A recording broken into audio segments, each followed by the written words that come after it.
Muy bien, muy buenos días a todos, a Jorge y a todo el equipo de Bancolombia. Mi agradecimiento por habernos invitado a este importante evento virtual para los clientes de Bancolombia, dentro de los cuales me incluyo.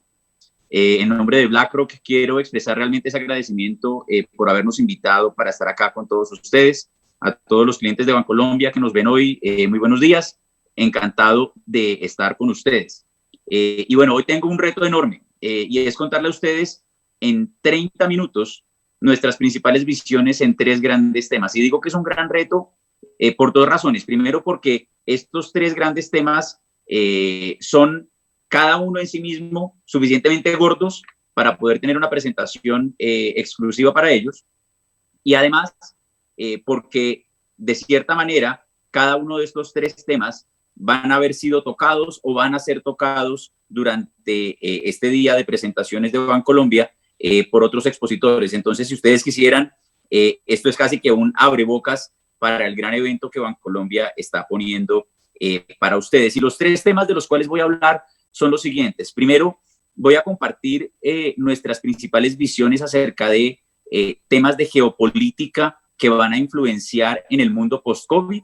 Al cierre del evento, Muni Jensen va a compartir su visión acerca de este tema en más detalle. Yo voy a darles un poco la visión de BlackRock resumida sobre las principales tendencias en lo geopolítico. Voy a compartir después con ustedes nuestra visión de mercado. Esta visión claramente estará informada por estas tendencias y espero que de cierta manera complemente lo que el viceministro Zárate y Juan Pablo acabaron de comentar. Y por último, voy a hablar acerca de las tendencias en la industria de asset management. Y bueno, algo tendría que yo contarles que no fuera contado por otras personas en el evento. Pero bueno, vamos a entrar en materia y vemos que en todos los casos, si vamos a la página 2, por favor, la crisis del COVID ha venido acelerando varias de estas tendencias y vamos a ver que hay un tema subyacente común que es la creciente importancia de la sostenibilidad, de las inversiones sostenibles. Al final del día de hoy, Esteban va a compartir con ustedes la visión de Bancolombia acerca de este tema, por lo que no voy a detenerme demasiado en ello, pero sí daré algunas puntadas iniciales que seguro él tratará más en detalle. Muy bien, vamos por favor a la página 4 y comencemos con ese primer gran tema que es la geopolítica. Y aquí resalto 4 grandes tendencias en lo geopolítico que me parece son importantes tener presentes, porque son tendencias que, como decimos, el COVID ha acelerado y está trayendo más cerca de nosotros a una velocidad bastante rápida. La primera es que el mundo está cada vez más bifurcado entre Estados Unidos y China, con cada uno de estos países en polos opuestos. Y vemos que la rivalidad va a extenderse a todos los aspectos de la relación y esto es inclusive independiente de los resultados de las elecciones presidenciales en Estados Unidos en noviembre. Para los más curiosos, inclusive les recomiendo, hay un artículo en la revista Foreign Affairs escrito por el primer ministro de Singapur hablando sobre esto y hace un excelente recuento de la presencia y la reciente rivalidad de estas 2 naciones en la región. Y vemos cómo si bien China era un país grande y altamente poblado, para la mayoría de sus vecinos era un país prácticamente insignificante hace pocas décadas. Y pasó de ser un país poco relevante para sus vecinos a ser hoy en día, después de un par de décadas, su principal socio económico. Y no solamente socio comercial, sino además un inversionista grande en temas de infraestructura. Y las tensiones comerciales se han venido convirtiendo en una competencia estratégica entre los 2 poderes que trasciende lo comercial. En temas de tecnología, en temas de política, el ejemplo de Hong Kong y las disputas entre Estados Unidos y China alrededor del tema de Hong Kong son un ejemplo claro. En temas de salud, los desacuerdos sobre la reacción ante la pandemia del COVID son un ejemplo claro también de ello. E inclusive en temas de inversiones, hemos visto cómo el gobierno de Estados Unidos ha intentado imponer restricciones para algunos fondos de pensiones públicos e invertir en China. ¿Cuál es la consecuencia de esto para los inversionistas? Hombre, se necesita tener exposición a ambos mercados, especialmente en cuanto el centro de gravedad se mueve hacia Asia. Y esto es lo que ilustramos en el gráfico que vemos a la izquierda de esta página.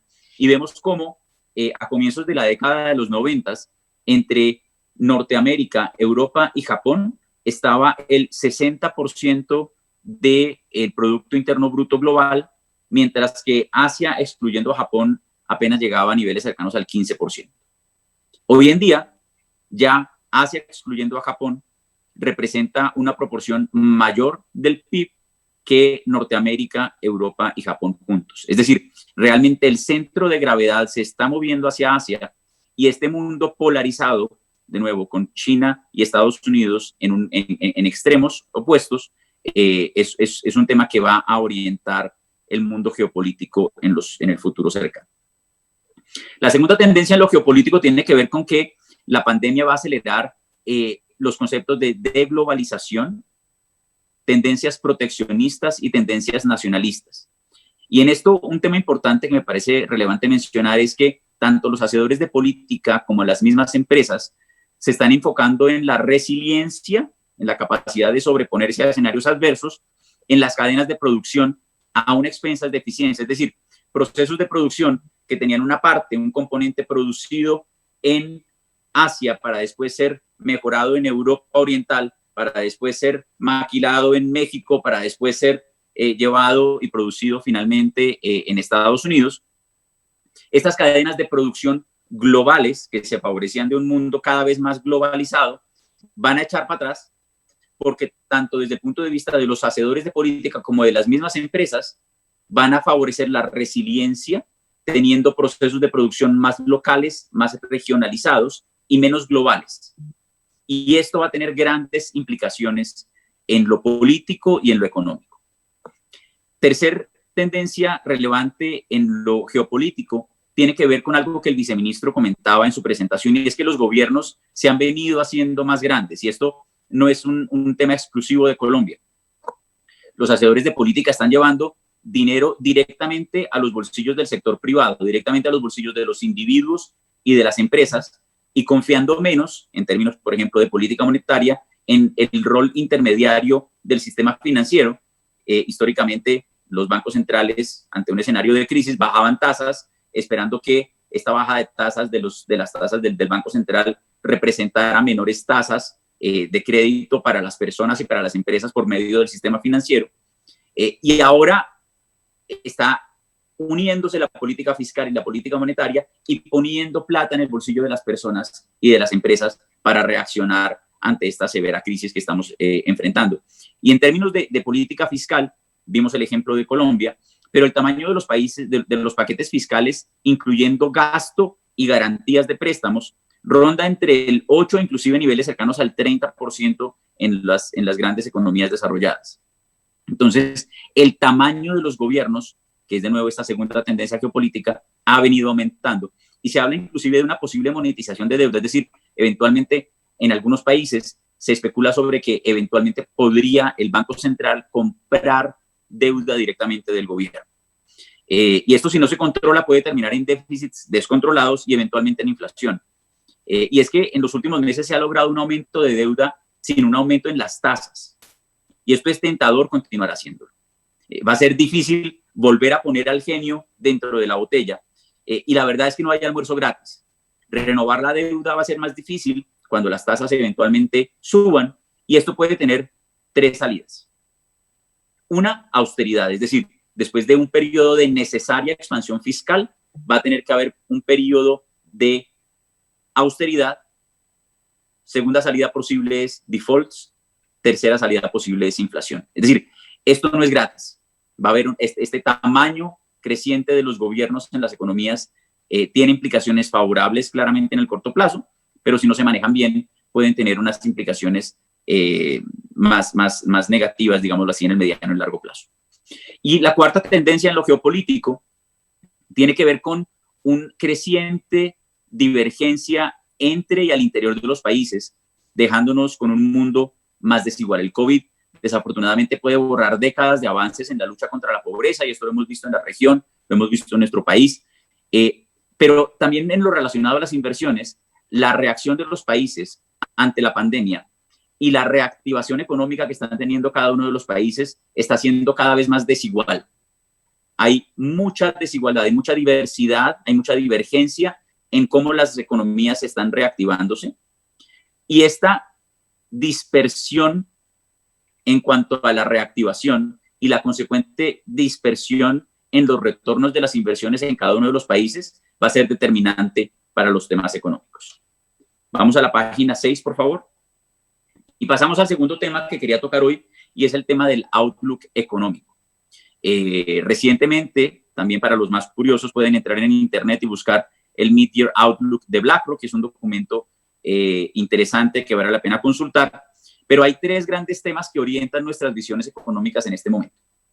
El primero tiene que ver con la reanudación de la actividad económica. Y la verdad es que las economías, como lo decíamos, están reactivándose a velocidades diferentes.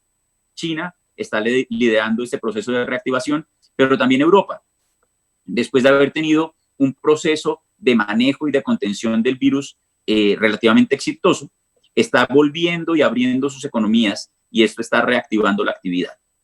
Esto nos hace estar moderadamente pro riesgo, con un overweight, con una sobreponderación estratégica hacia activos de crédito, deuda corporativa en mercados desarrollados, tanto investment grade como high yield. Y desde el punto de vista más táctico, estamos cerrando una subponderación que teníamos hacia activos cíclicos y tenemos una preferencia en particular en este momento, lo vamos a ver en un par de minutos, hacia acciones europeas. En parte, como decimos, porque está teniendo una reactivación económica más rápida que otras partes del mundo, y en parte por la segunda variable que vamos a ver, que tiene que ver con la revolución de las políticas económicas.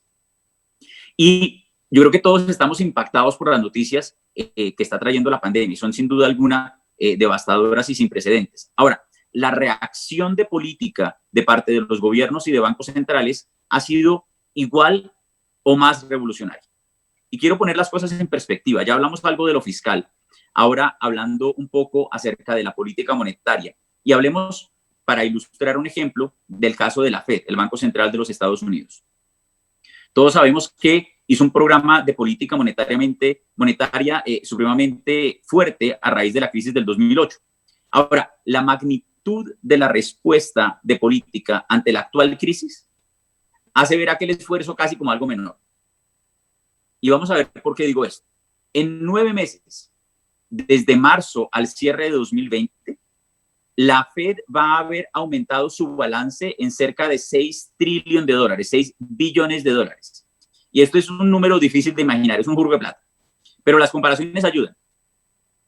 A raíz de la crisis del 2008, entre septiembre del 2008 y el final del año 2014, el balance de la Fed creció en 3.5 trillones, 3.5 billones de dólares. Es decir, en 9 meses, el balance de la Fed está aumentando casi que el doble de lo que aumentó en casi 5 años a raíz de la crisis del 2008.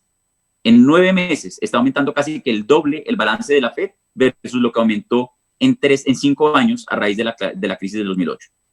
Y esto está trayendo, claro, unas tasas de interés supremamente bajas y una expectativa de tasas de interés bajas en el futuro previsible, con lo cual los bonos, los títulos de renta fija nominal de tasa fija, estamos teniendo una subponderación a los títulos de deuda tasa fija y prefiriendo los títulos ligados a la inflación.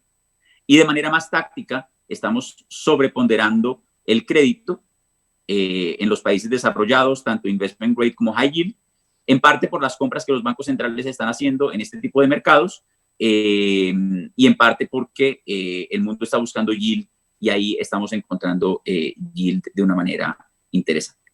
Y la tercera y última variable que estamos evaluando y que orienta nuestras visiones económicas es el rol de la resiliencia. De nuevo, las tasas de intereses a niveles tan bajos cuestionan el rol de la renta fija como ese estabilizador en los portafolios. Históricamente uno pensaba, hombre, yo tengo una parte de mi portafolio en acciones buscando crecimiento y una parte en renta fija buscando income y buscando estabilización en mi portafolio. Con tasas tan bajas, el rol del income en renta fija se cuestiona, y con tasas tan bajas, la capacidad de ser estabilizadores ante escenarios de volatilidad también se cuestiona. Por lo tanto, hay tres factores importantes para añadir resiliencia a los portafolios. ¿Cuáles? Por un lado, la sostenibilidad, vamos a verlo un poco más adelante, pero incluir variables de sostenibilidad en los procesos de inversión añade resiliencia a los portafolios. Dos, activos privados. Los activos privados hoy en día componen cerca del 20% de los portafolios institucionales y los inversionistas institucionales esperan llevar ese número a 30% en los próximos años. En los portafolios de persona natural, de inversionista, persona física, estos porcentajes son bastante menores. A nivel global están cercanos al 3% y se espera llevar a niveles cercanos al 20% por ese rol de resiliencia. Y en tercer lugar, para añadir resiliencia toca tener una diversificación adecuada por países y por sectores económicos.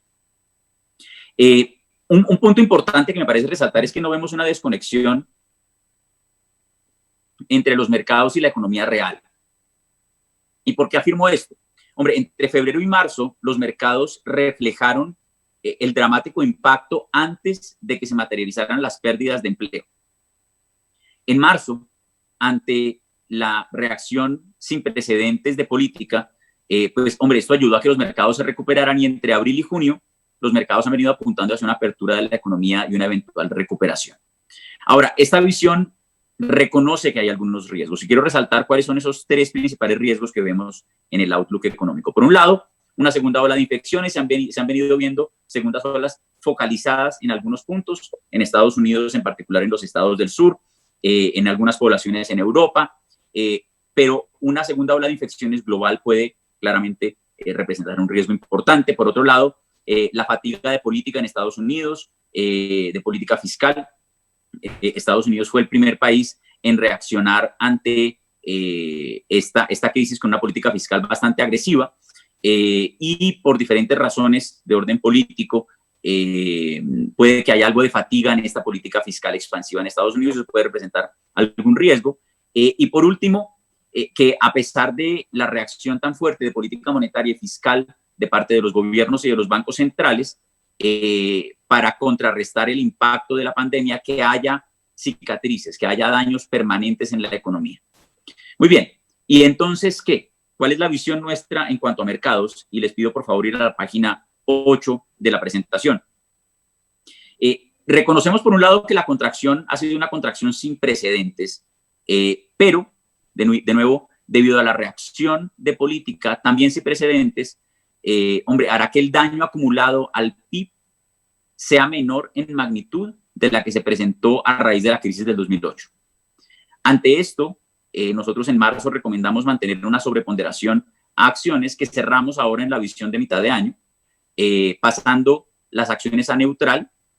En particular, pasamos a Estados Unidos, las acciones de Estados Unidos de sobreponderados a neutral por dos razones. Por un lado, el reciente outperformance les fue mucho mejor a las acciones de Estados Unidos, para que tengan idea, y ustedes lo deben estar acompañando mejor que yo. Las acciones de Estados Unidos ya están arriba 1% versus el nivel de cierre del 2019, mientras que las acciones en Europa siguen 10% abajo de su nivel de cierre del año pasado y las acciones en mercados emergentes 4% abajo. Entonces, las acciones en Estados Unidos andaron bastante bien, por lo cual estamos cerrando ese overweight y lo estamos pasando a neutral.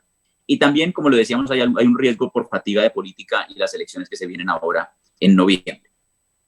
Preferimos activos de alta calidad con un respaldo de política.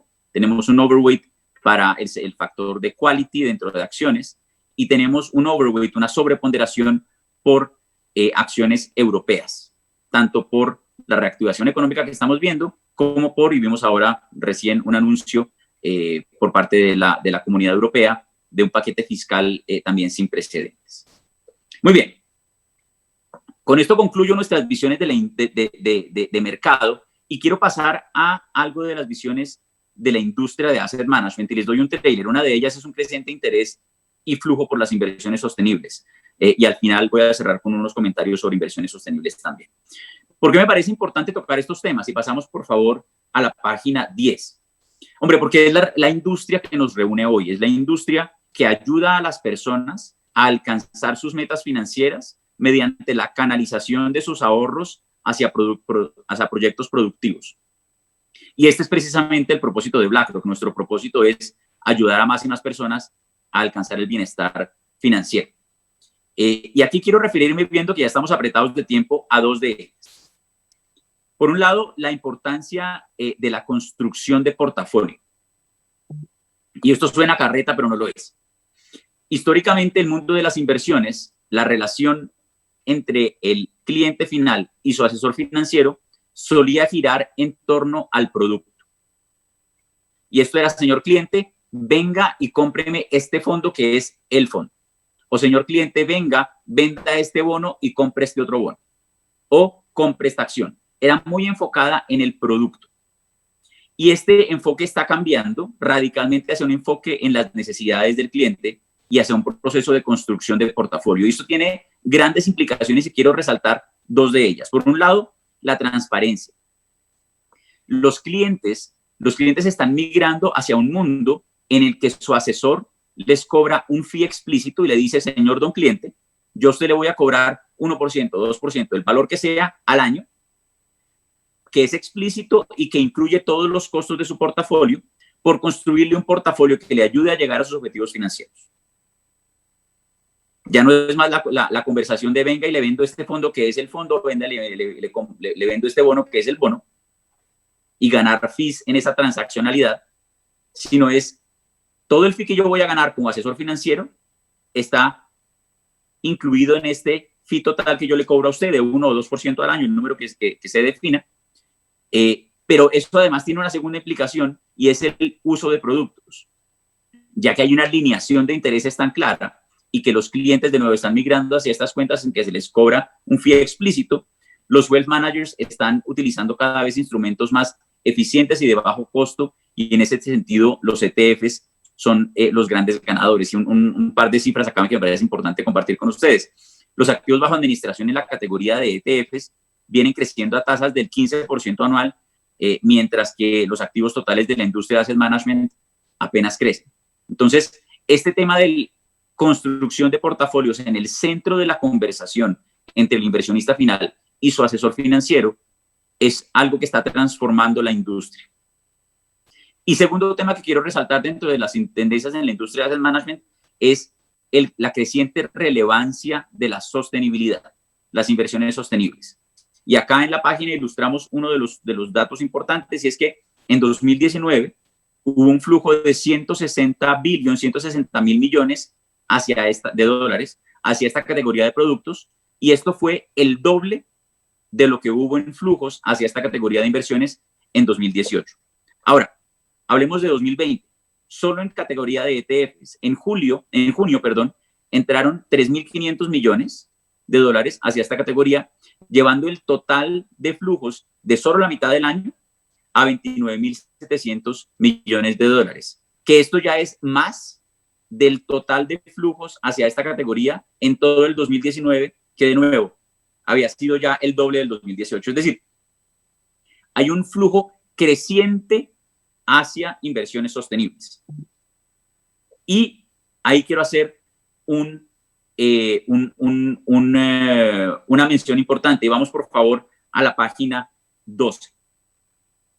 ¿Y qué es esto de la sostenibilidad? Y de nuevo voy apenas a dar un trailer, porque sé que Esteban más adelante va a hablar más detalles sobre esto.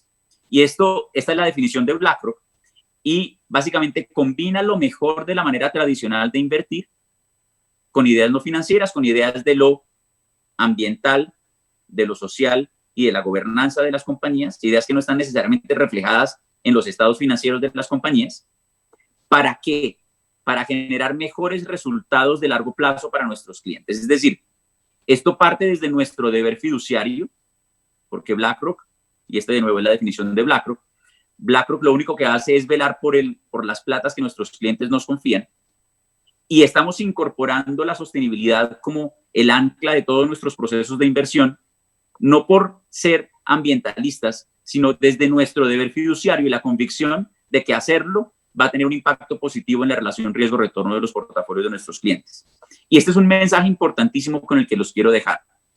Y es que no hay que sacrificar retorno para invertir en inversiones sostenibles. Por el contrario, estamos convencidos de que en el largo plazo incorporar variables de sostenibilidad va a mejorar la relación riesgo-retorno de las inversiones. Y quiero mostrarles 2 puntos de evidencia. Vamos a la página 13, por favor. Y vemos cómo en un estudio publicado por BlackRock en 2018, también para los curiosos lo pueden encontrar en internet si buscan BlackRock, The Why Not Moment, el momento del por qué no. Es un estudio en el que, de nuevo, existía la idea de que para invertir en inversiones sostenibles había que sacrificar rentabilidad, y lo que nos muestra los estudios es que no es así. Y acá saco un gráfico de ese estudio en el que vemos cómo para diferentes índices accionarios, acciones de Estados Unidos, de países desarrollados, de países emergentes, los índices que incorporaban variables ASG, variables de sostenibilidad, tuvieron un comportamiento igual o superior a los índices que no las incorporaban. Y ahora, a raíz de la crisis del COVID, y vamos a la página 14, por favor, vemos cómo se ha reforzado este concepto. Publicamos un reporte también recientemente acerca del rol de la resiliencia, el rol de las inversiones sostenibles en añadirle resiliencia a los portafolios. Y vimos cómo en ese primer trimestre crítico para los mercados financieros, el 94% de los índices que incorporaban variables de sostenibilidad tuvieron un comportamiento mejor que los índices tradicionales.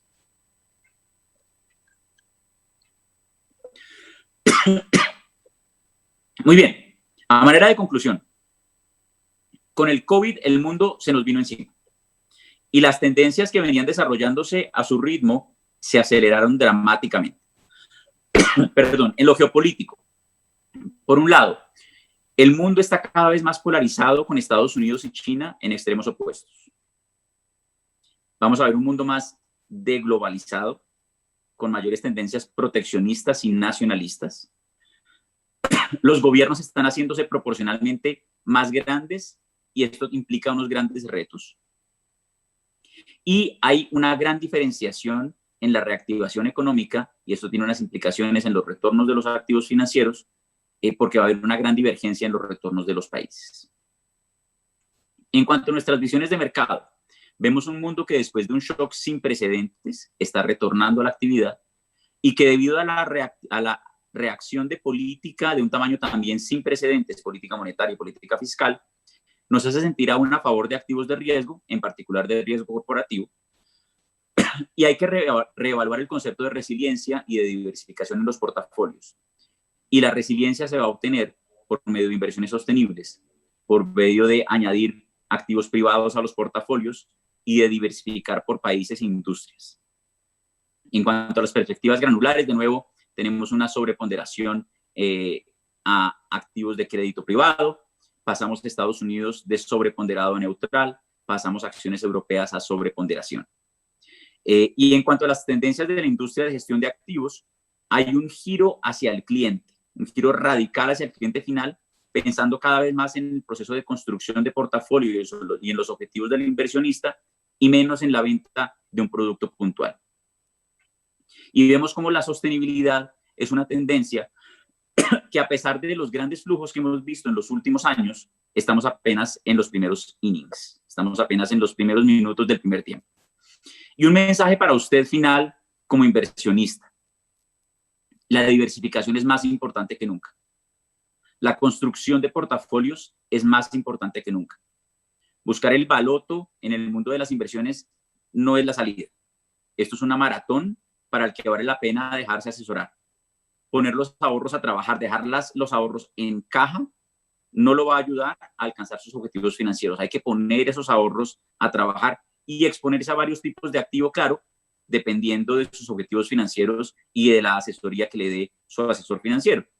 Pero hay que exponerse a temas desde inversiones locales como bonos y renta variable local, pero también hay que abrirse al mundo y abrir a sus portafolios a las inversiones internacionales para componer cada vez mejor un portafolio que le ayude a alcanzar sus objetivos financieros.